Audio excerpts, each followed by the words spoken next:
भारतम जय श्री रामा। आज हम लोग बात करने वाले हैं उस स्वर्णिम मोमेंट के बारे में जिसके लिए न जाने हमारी कितनी पीढ़ियों ने अपने जीवन के परित्याग कर दिए, न जाने कितने सनातनियों ने इस शुभ दिन को देखने के लिए अपनी जीवन की आहुति दे दी। आपने सही सुना, हम बात करने वाले हैं एक उस 500 सालों के संघर्ष के बारे में, जिस 500 संघर्ष के साल के बाद अंततः वो दिन आया जब 22 जनवरी 2024 को रामलला अपनी गर्भगृह में जाएंगे और प्रतिस्थापित होंगे। आज हम इस पूरी दास्ता का वर्णन करेंगे और ये तुम्हें जानना भी जरूरी है, क्योंकि आप अगर सनातन हैं, अगर आप सनातन प्रेमी हैं, आपको धर्मत्व जानना है, आपको अपना पुरुषार्थ जानना है, तो आपको ये भी जानना जरूरी है कि संघर्ष चाहे कितना भी लंबा हो, पर अंततः जो जीत होती है वो सत्य की होती है। तो हम आज बात करने वाले हैं। देखो, सर्वप्रथम जो तुम्हारे रामलला का निर्माण था वो भगवान राम के पुत्र कुश द्वारा किया गया था। कुश द्वारा जो राम मंदिर का निर्माण किया गया, धीरे धीरे समय के साथ वो जीर्ण शीर्ण होने लगा, तब उसे चंद्रगुप्त द्वारा क्या किया गया, उसका पुनरुद्धार कराया गया।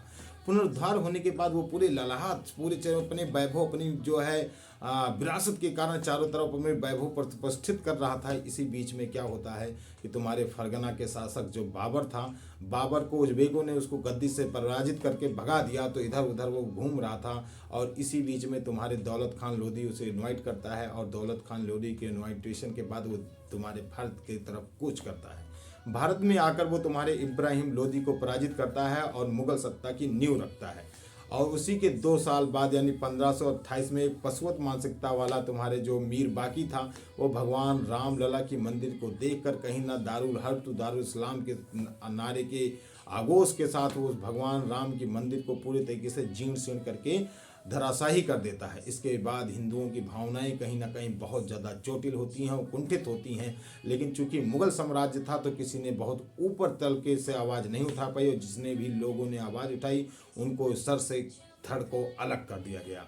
इसके बाद धीरे धीरे समय आता है तुम्हारा 1717, जब तुम्हारा राजा जय सिंह ने एक प्रयास किया कि उस राम जन्मभूमि के आसपास की जो तुम्हारी बाबरी मस्जिद के आसपास की जगह है उसको ऑक्युपाइड किया जाए, वहाँ कुछ ऐसा स्थल बना दिया जाए जिससे जो यहाँ की सारी राम भक्त लोग हैं वो अपनी आस्था को एक साकार रूप दे सकें। पर वो ऐसा करने में मुकाबिल नहीं होते, सफल नहीं होते। ये चीज़ जब उनका सरोकार नहीं होता तो उसके थोड़ी दूर पर उन्होंने एक चौतरे का निर्माण करवाया, और उसी चौतरे पर रामलला जी को विराजमान करके उसकी पूजा अर्चना होने लगी। समय आता है 1813 का। 1813 में पहली बार सभी राम भक्तों ने अंग्रेजों के सामने ये आवाज़ को बुलंद किया कि ये जो बाबरी मस्जिद है एक्चुअली ये रामलला है, और रामलला को ही यहाँ से पूरे तरीके से विखंडित किया गया और इसके मटेरियल्स को लेकर यहाँ एक मस्जिद का निर्माण करवाया गया। इसके बाद एक बहुत स्वर्णिम घटना होती है 1833 में, जब अंग्रेज तुम्हारे आर्कियोलॉजिकल द्वारा ये रिपोर्ट प्रस्तुत की जाती है कि हाँ, जो तुम्हारी ये बाबरी मस्जिद है ये कहीं ना कहीं रामलला या एक मंदिर था, जिस मंदिर को ही तोड़ के यहाँ मस्जिद का निर्माण कराया गया। इसके बाद तो चारों तरफ ये हाहाकार मच गया और सारे हिंदू लोग से इसकी मांग करने लगे कि अब भाई हमको भी तो क्या करना है, मस्जिद को हटा के वहाँ पर रामलला का निर्माण करना है। इसके बाद दिन आता है तुम्हारा 1855 जब तुम्हारे नवाब वाजिद अली शाह हुआ करते थे अवध क्षेत्र में, और नवाब वाजिद अली शाह के समय में ही अयोध्या में एक दंगा होता है, जिसके बाद ये हो जाता है कि हिंदू अब इधर नहीं जा सकते, सिर्फ नमाज पढ़ी जा सकती है, हिंदू की एंट्री नहीं होगी। फिर समय आता है 1885, जब निर्मोही अखाड़ा के जो संत थे तुम्हारे रघुवर दास जी ये सुप्रीम कोर्ट से अपील करते हैं कि जो हमारे रामलला जी हैं उनके ऊपर एक छतरी लगाने दिया जाए, पर उनकी ये बात भी सुप्रीम कोर्ट खारिज कर देती है और रामलला के ऊपर छतरी लगाने के बाद नकार देती है। इसके बाद दिन आता है 23 दिसंबर 1949, जिस दिन अचानक मस्जिद के नीचे घंटियों की आवाज़ बजने लगती है और चारों तरफ हाहाकार मच जाता है कि हमारे घर आए राम अवतार। और रामलला जो है जो बाहर जो कभी चौतरे पे थे वो मस्जिद के अंदर मीट पटल पे आ जाते हैं। इसके बाद तो चारों तरफ हाहाकार मच जाता है। यह हाहाकार यहीं तक नहीं, तुम्हारे वजीर आजम जवाहरलाल नेहरू तक पहुंचता है, तुम्हारे उस समय गृह मंत्री सरदार वल्लभ भाई पटेल तक भी पहुंचता है, तुम्हारे बलवंत वल्लभ भाई पंत तुम्हारे उत्तर प्रदेश के जो सीएम थे उनके पास भी पहुंचता है।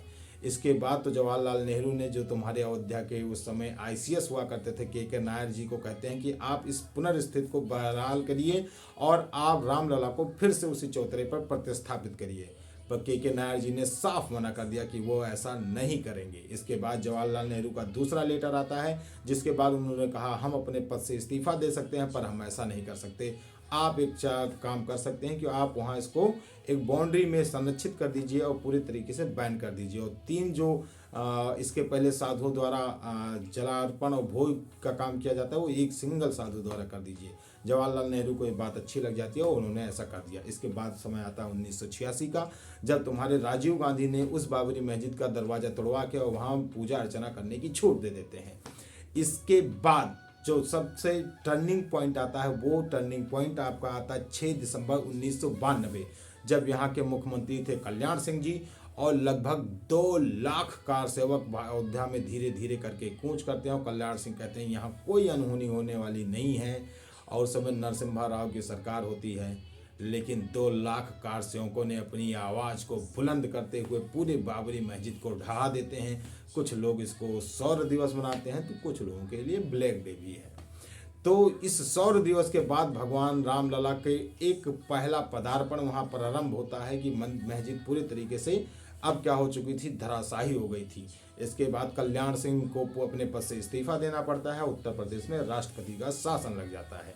इसके बाद तो लगातार कानूनी प्रक्रिया चलती रहती है। अंत में तुम्हारे जो है सारी केस को एक जगह लाया जाता है और अंत में तुम्हारे जो है हाई कोर्ट से फैसला आता है, जिसमें पूरी जितनी भी वहाँ की एरियाज थी उसको 3 भागों में बांट दिया जाता है। या एक सिया वक्फ बोर्ड को दे दिया जाता है, एक भाग तुम्हारे निर्मोही अखाड़ा को दे दिया जाता है, और एक तुम्हारे रामलला ट्रस्ट को दिया जाता है। लेकिन इससे कोई भी संतुष्ट नहीं था। अंततः ये केस जाता है सुप्रीम कोर्ट में, और सुप्रीम कोर्ट में एक दिन आता है 9 जून 2000, एक दिन आता है जो स्वर्णिम दिन है तुम्हारा 9 नवंबर 2019 और 9 नवंबर 2019 को 5 जजों की बेंच जस्टिस गोगोई के नेतृत्व में वो स्वर्णिम जजमेंट सुनाते हैं कि रामलला पे एक भव्य राम भगवान के मंदिर का उद्धार कराया जाएगा, निर्माण कराया जाएगा। और इसी के तहत अंततः वो दिन अब आ गए जब मंदिर का निर्माण हो चुका है और 22 जनवरी को उसकी स्थापना है। सब फिर मिलते हैं नए वीडियो में। जय भारत, जय श्री राम, वंदे मातरम।